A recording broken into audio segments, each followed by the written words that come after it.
मित्रांनो, जय जिजाऊ।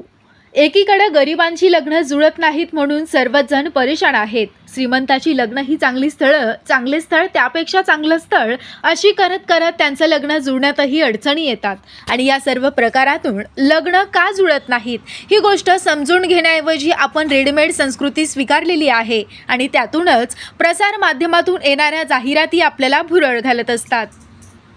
अशातच संवाद होईल तर लग्न जुळेल ही जाहिरात अलीकडे टीव्हीवर खूप मोठ्या प्रमाणामध्ये येत आहे आणि तुमच्या आमच्यासारख्यांकडून लाखो रुपये उकळले आहे। मात्र यातून खरंच लग्न जुळतात का की नवळ पैशांची नासाडी होते याचा विचार कोणीही करत नाही आणि यातूनच अशी गंडा घातल्याची किंवा फसवणूक झाल्याची अनेक प्रकरणं समोर येतात।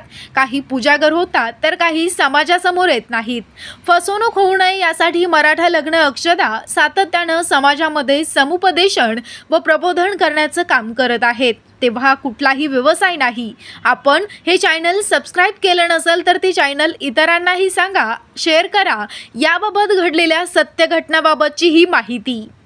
दक्षिण मुंबईतील एका नामांकित कॉलेजचे प्राध्यापक त्याच्या मुलीला विवाह जुळवणाऱ्या संकेतस्थळावरून सुमारे 9.5 लाख रुपयांचा गंडा घालणाऱ्या नियोजित जावयाला आझाद मैदान पोलिसांनी बेड्या ठोकल्या।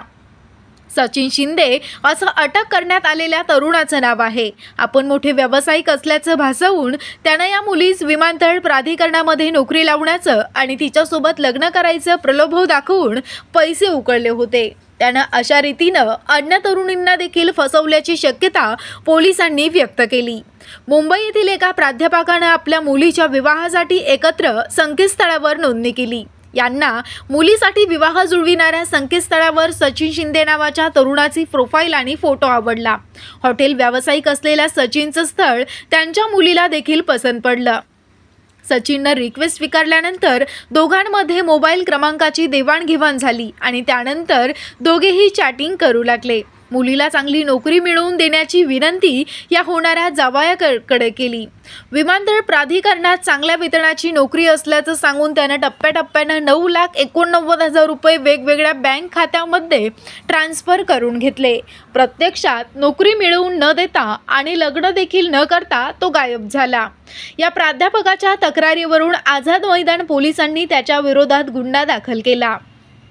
आझाद मैदान पोलिसांनी सचिनचा मोबाईल क्रमांक, पैसे ट्रान्सफर करण्यात आलेली बँक खाती याचे तांत्रिक विश्लेषण केले। त्यावरून सचिन अंधेरी पूर्वेकडील MIDC परिसरात असल्याचं दिसून आलं। आझाद मैदान पोलिसांच्या पथकानं या ठिकाणी सापळा लावून सचिनला अटक केली आहे। न्यायालयानं सचिनला 27 डिसेंबरपर्यंत पोलीस कोठडी सुनावली। यामध्ये सचिननं साथीदारांच्या मदतीनं प्राध्यापक आणि त्यांच्या मुलीकडून पैसे घेतल्यानं त्यांचा शोध सुरू असल्याचं पोलिसांनी म्हटलंय। ही घटना आहे मागील वर्षाची। महाराष्ट्र टाइम्स या आघाडीच्या वृत्तपत्रासह अनेक वृत्तपत्रांनी याची बातमी डिसेंबर 2022 मध्ये प्रसिद्ध केली आहे।